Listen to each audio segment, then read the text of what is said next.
नमस्कार दोस्तों, आज आप लोगों को बताने वाला हूं कुछ ऐसे 8 स्टेप जिनसे कि तत्काल टिकट बुक होने के काफ़ी ज़्यादा चांसेस जो है बढ़ जाते हैं। मैं ये बिल्कुल भी नहीं कहूँगा कि 100% कंफर्म तत्काल टिकट जो आपको मिल जाएगा, लेकिन चांसेस जो है काफ़ी ज़्यादा बढ़ जाते हैं। क्योंकि कई बार हमने देखा हमें बहुत ज़रूरी होता है एक टिकट, लेकिन बन नहीं पाता है। कहीं ना कहीं एक छोटी सी गलती जो है आपका पूरा टिकट, पूरा सफ़र को जो है ख़राब कर सकता है। इसलिए इन चीज़ों का आप ध्यान रखेंगे। इससे पहले भी मैंने आपको कई सारी चीज़ें जो है बताई हुई है, लेकिन टाइम टू टाइम चीज़ें जो है अपडेट होती रहती है, तो मामला जो है बदलते रहता है। और मेरा खुद का एक्सपीरियंस है ये, मैं अपना एक्सपीरियंस आपके साथ शेयर करने वाला हूँ। उम्मीद है आप ऐसे किसी ना किसी का तत्काल टिकट जो है इन स्टेप्स की वजह से कभी ना कभी बन जरूर जाएगा। और सबसे पहला और सबसे आसान जो तरीका होता है वो है कि काउंटर पर पहले नंबर पर जब आप आओगे तो आपका टिकट जो है बुक होने के काफ़ी ज़्यादा चांसेस होता है। लेकिन इसको मैंने इस लिस्ट ही ऐड ही नहीं किया है, यानी कि काउंटर वाली बात जो है उसके बारे में बात नहीं होगी। फिर भी बताऊंगा कुछ, मतलब काउंटर में क्या क्या सारी समस्याएं होती है, पहले नंबर पर आने के लिए क्या कुछ स्ट्रगल आपको करना पड़ता है। सबसे पहली बात है, जब आप काउंटर पर जाते हो तो आपने हमेशा देखा होगा कि कल के तत्काल के लिए जो है ऑलरेडी 4-5 लोगों का जो है नंबर ऐड हो चुका होगा। क्योंकि यहाँ पे रेलवे की तरफ से कोई ऐसी ऑफिशियल कुछ है नहीं कि आपको जो है नंबर लगाना है कैसे क्या करके। मतलब नंबर लगाने के लिए वो काउंटर के बाहर एक जो है कागज़ किसी ने फाड़ के कुछ वहाँ पे लटका दिया होगा, उसमें जाकर आपको अपना नाम लिखना होता है। और अगर आप वहाँ से हट गए, अगर आपका पहले नंबर पर है, 1-2 नंबर पर आप हट जाते हो, तो वो जो है फट जाता है या फिर बदल दिया जाता है। ये कौन करता है? इसके पीछे भी एक रैकेट चलता है। वहाँ के जो आसपास के जो दुकानदार होते हैं उनकी नज़र उस लिस्ट पर रहती है, और किसने कब नाम लिखा उसके ऊपर भी नज़र बनी रहती है। ये बंदा कब हटेगा तब हम इसे फाड़ के दूसरा डालेंगे। और वो जो है अपने 1-2 नाम उसमें ऐड कर देते हैं, उसके बाद तीसरे नंबर पर अपना लिख देते हैं। मतलब 3-4 नाम जो है वो अपने तरफ से लिख देते हैं। पहले जब कोई बुलाएगा तो 1-2 नंबर तो वो ऐसे ही मिस होने वाला है, तो तीसरे नंबर पर जो है वो पहले पे आएगा। और ये जो है उनकी सोची समझी साजिश रहती है। ये तो वो जो दुकानदार होते हैं वो लोग, या तो फिर जो ट्रैवल एजेंट्स होते हैं वो भी इस तरह की हरकत करते हैं। यहाँ तक कि आरपीएफ या रेलवे के कुछ स्टाफ जो है वो भी इस रैकेट में जो है उनकी भी मिली भगत होती है। तो यहाँ इस बारे में बात नहीं होगी, बात होने वाली है जो स्टेप्स जो ऑनलाइन आप घर बैठे कर सकते हो उनके बारे में। तो सबसे पहले नंबर पर मैं आपसे गुजारिश करूंगा कि आप हमेशा रेल कनेक्ट का इस्तेमाल करें ब्राउजर के मुकाबले। और अगर रेल कनेक्ट जो है आपका मतलब फ़ोन में आप करेंगे तो पीसी भी प्रेफर नहीं करूंगा, क्योंकि फ़ोन में जो है फ़ोन का पेज छोटा रहता है तो इंटरनेट की खपत जो है कम होती है। इसलिए पेज जो है फ़ोन में काफ़ी जल्दी ओपन हो जाते हैं, या बड़े बड़े एड्स नहीं आते हैं फ़ोन में। इसलिए फ़ोन का इस्तेमाल करेंगे। फ़ोन के अंदर ब्राउज़र का आप इस्तेमाल नहीं करेंगे, रेल कनेक्ट का इस्तेमाल करेंगे। अगर आपके पास आईफोन है तो आईफोन भी आप इस्तेमाल ना ही करें तो बेहतर होगा, क्योंकि आईफोन को लेकर क्या सारी प्रॉब्लम्स हो रही है रेल कनेक्ट में, वो मैंने आप लोगों को पहले ही बताया हुआ है। तो एंड्रॉयड फ़ोन में रेल कनेक्ट का इस्तेमाल करें। और तत्काल के टाइम पे अगर आप वाईफाई से कनेक्टेड है तो अपनी फ़ोन को फ्लाइट मोड में भी आप डाल सकते हैं। पेमेंट के लिए हमेशा इस्तेमाल करें यूपीआई का। इससे पहले की अगर हम बात करें तो पहले जो debit card with pin option को मैं सिलेक्ट करने के लिए कह रहा था, लेकिन अभी जो है यूपीआई सबसे बेटर है। यूपीआई का इस्तेमाल आप कर सकते हैं। थर्ड नंबर पर है कि आप जिस फोन में आईआरसीटीसी रेल कनेक्ट का इस्तेमाल कर रहे हैं उस फोन में आपका यूपीआई वाला ऐप ना हो तो बेटर हो। यानी कि आप एक फोन में जो है आईआरसीटीसी रेल कनेक्ट को रजिस्टर किए हुए, दूसरे फोन में आपका यूपीआई का ऐप है।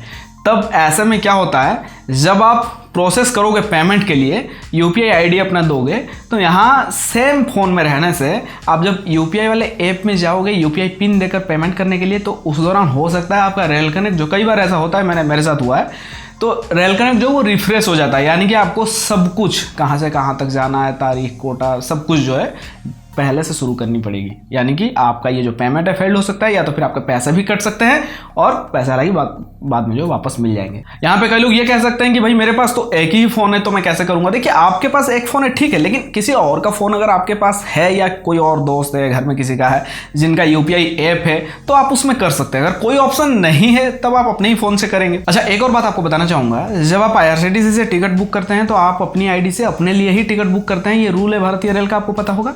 तो आप यहाँ पे कहेंगे कि अगर मैं अपने लिए तो टिकट बुक कर रहा हूँ लेकिन पेमेंट मेरे लिए कोई और कर रहा है तो यहाँ कुछ प्रॉब्लम होगा क्या?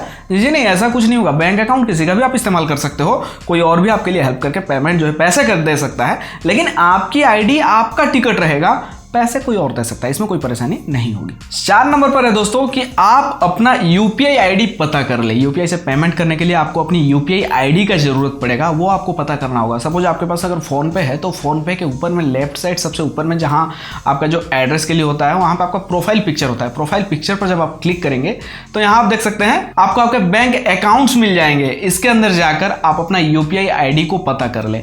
और यूपीआई आईडी जो है कई बार 2-3 होते हैं, जैसे कि @YBL, @AXL, IBL वगैरह वगैरह। तो आपका कौन सा एक्टिव है ये पता करने के लिए आप एक बार एक पेमेंट जो है, पेमेंट मतलब ट्राई कर ले पेमेंट करके, जैसे कि रेल कनेक्ट में ही जाए एक बार, मतलब तत्काल के टाइम पर नहीं, उससे काफ़ी देर पहले तक आप रेल कनेक्ट में जाए, पेमेंट करने की कोशिश करें। पेमेंट में आप दें अपना, जैसे कि मोबाइल नंबर के बाद @YBL, IBL या AXL जो भी होता है, आप देखें सबका ट्राई कर ले कौन सा आपका ले रहा है। कई बार जो होता है कि कुछ सब कुछ सही होता है लेकिन आपका यूपीआई आईडी जो दूसरा वाला लेता है, पहला वाला नहीं लेता है। तो इसलिए आप पहले एक बार चेक कर ले, उसको नोट डाउन कर ले, तब आपको याद रहेगा और तत्काल के टाइम पे आपसे कुछ गलती नहीं होगी। आप जो है अपना वही यूपीआई आईडी देके पेमेंट करेंगे, फिर जो दूसरा फ़ोन मैंने आपको कहा था उस फोन में जाकर नोटिफिकेशन आएगा, वहाँ पे पर क्लिक करेंगे और पेमेंट करेंगे अपना यूपीआई पिन देकर। नंबर 5 पर जो है वो आप इससे पहले कई बार कई जगह सुने होंगे, कहा जाता है कि सिर्फ मास्टर लिस्ट आप सेव कर ले आपका जो है कंफर्म तत्काल टिकट हो जाएगा, जबकि ये गलत है। मास्टर लिस्ट सेव करने से काफ़ी ज़्यादा चांसेस बढ़ जाते हैं, इसलिए मैंने इस पॉइंट को यहाँ पे ऐड किया है। सिर्फ मास्टर लिस्ट से तत्काल टिकट हो जाता है कोई कह रहा है तो ये गलत है। अच्छा, मास्टर लिस्ट में भी क्या होता है, इसके पीछे भी बहुत सारे मतलब वो फंडा मैं आपको बता देता हूँ। अगर 1.5 साल पहले की बात करें तब मैंने आपको मना किया था कि मास्टर लिस्ट का इस्तेमाल तत्काल के टाइम पे ना करें, क्योंकि जब आप मास्टर लिस्ट पर क्लिक करेंगे तो यहाँ पे पेज जो आपका रिफ्रेश हो जाता है, आपको जो पैसेंजर के लिस्ट होते हैं वो नाम वगैरह वो आपको नहीं दिखेंगे। लेकिन अब ये चीज़ें जो है सही हो गया है, तो आप यहाँ अब कर सकते हो। अच्छा, मास्टर लिस्ट भी जो है तत्काल के टाइम पर अगर आप चाहोगे मास्टर लिस्ट सेव करने की तो उस टाइम पे नहीं होगा, क्योंकि 2 घंटे पहले ही मास्टर लिस्ट वाली जो प्रोफाइल उसे बंद कर दिया जाता है, या उससे 2 घंटे या 1 घंटे के पहले जो है बंद कर दिया जाता है। तो आप एक दिन पहले ही सारी डिटेल जो सेव करके रख दें, या तो फिर तत्काल जैसे कि 11 बजे या 10 बजे बुकिंग होती है, सुबह 7-8 बजे आप ये काम कर लें।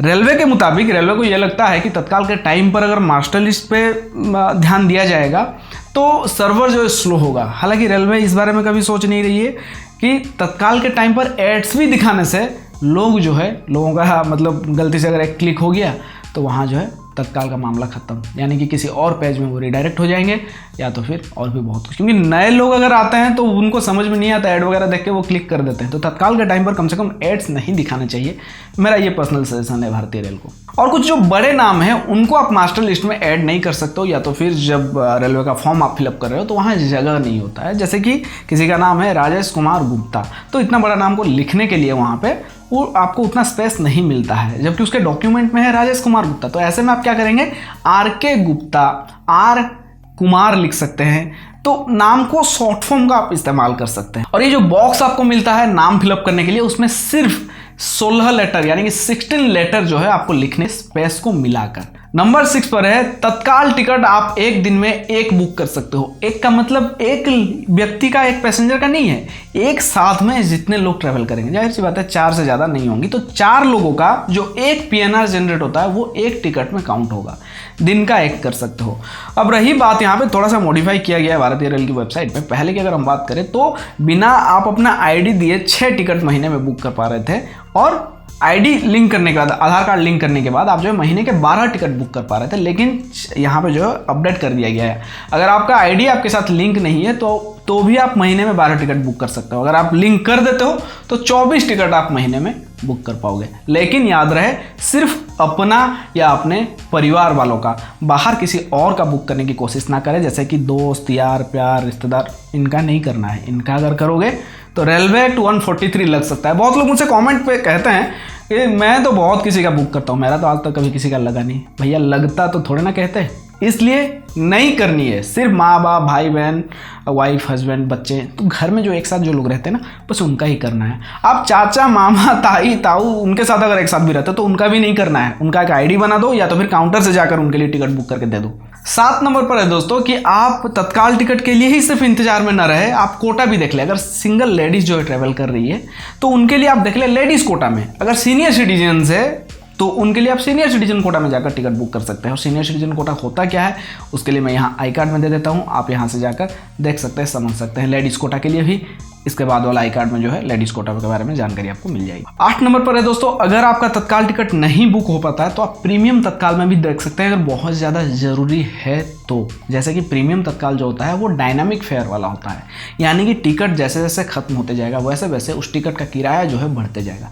अगर इमरजेंसी बहुत ज़्यादा है तो आप इसमें भी ट्राई कर सकते हैं, या तो फिर इसके बाद यानी कि तत्काल आपका नहीं हुआ, चार्ट प्रिपेयर होने के बाद भी आप एक बार देख सकते हैं। करंट अवेलेबल जो है वो चार्ट बनने के बाद आ जाता है, यानी कि तब भी जो आपके टिकट्स जो आपको खाली मिल जाता है। और करंट टिकट क्या है वो मैं यहाँ फिर से एक बार आई कार्ड में दे देता हूँ, आप यहाँ जाकर देख सकते हैं। क्या आपको ये जानकारियाँ पता थी या फिर आपको ये जानकारियाँ कैसी लगी? प्लीज़ कॉमेंट सेक्शन में मुझे ज़रूर बताएं।